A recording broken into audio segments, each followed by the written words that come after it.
పశ్చిమ గోదావరి జిల్లా పాలకొల్లులో టిట్కో గృహాల సముదాయ కాలనీలో ఆదివారం రాష్ట్ర జలవనరుల శాఖ మంత్రి నిమ్మల రామానాయుడు టీడీపీ శ్రేణులతో కలిసి శ్రమదానం చేశారు. కాలనీలో ప్రజలు సంచరించడానికి వీలు లేకుండా అడవిలా పెరిగిన పెద్దపాటి పిచ్చి వృక్షాలను, మట్టి గుట్టలను తొలగించారు. మంత్రి రామానాయుడు స్వయంగా పారా గుణపం పట్టి పనులు చేశారు.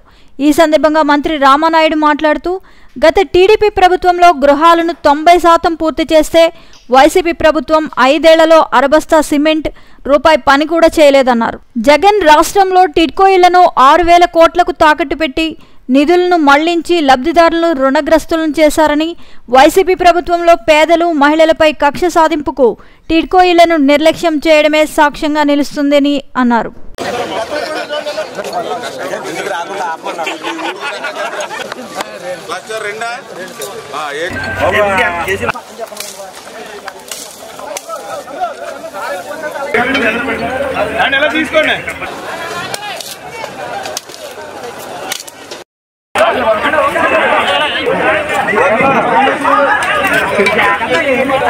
చూడమన్నారని చెప్పండి.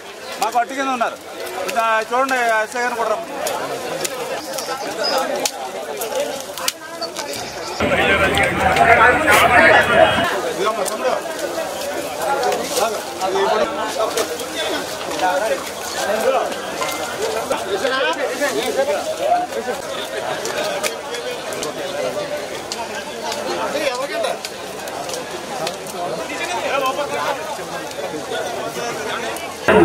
మీరే తప్పుదాం.